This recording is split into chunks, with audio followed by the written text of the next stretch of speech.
Hello friends, మనం national waterways of India సంబంధించి question చూద్దాం. ఈ క్వశ్చన్ మనకి హర్యానా పబ్లిక్ సర్వీస్ కమిషన్ వారు 2026లో ఆడడం జరిగింది. క్వశ్చన్ ఏంటంటే మనకి 3 పేర్స్ ఇచ్చారు. అందులో ఎన్ని పేర్స్ కరెక్ట్లీ మ్యాచ్ అని క్వశ్చన్ అడిగారు. National waterways of India NW1 Kottapuram Kollam stretch అన్నారు, ఇన్కరెక్ట్. ఇక్కడ ఇంటర్చేంజ్ చేశారు. అలహాబాద్ టు హల్దియా స్ట్రెచ్ అని ఉండాలి. ప్రస్తుతం అలహాబాద్ని ప్రయాగరాజ్ అని పిలుస్తున్నారు కాబట్టి సెకండ్ పేరు కూడా ఇన్కరెక్ట్ అవుతుంది. National waterways of India NW2 మనకి Sadiya to Dhubri stretch, third pair కూడా ఇన్కరెక్ట్ అయిపోతుంది. మనకి ఆన్సర్ వచ్చే option D, none of the pairs. National waterways of India NW3 Kottapuram Kollam stretch. మనకి NCERT టెక్స్ట్ బుక్లో ఈ విధంగా టేబుల్లో ఇచ్చుంటారు.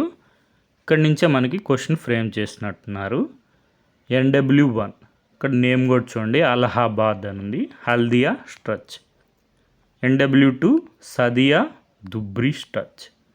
NW3 Kottapuram Kollam stretch. National waterways of India NW3 మనకి మ్యాప్లో కూడా ప్రొవైడ్ చేస్తున్నారు NCERT టెక్స్ట్ బుక్లో.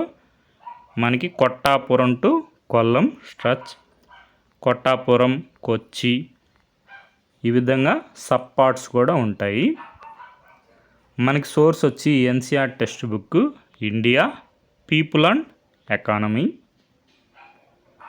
అదేవిధంగా మనకి మినిస్ట్రీ వెబ్సైట్లో చూసుకున్న నేషనల్ వాటర్వేస్, మనకి నేషనల్ వాటర్వేస్ యాక్ట్ 2016 ప్రకారం మనకి government of India declared 111 waterways as national waterways.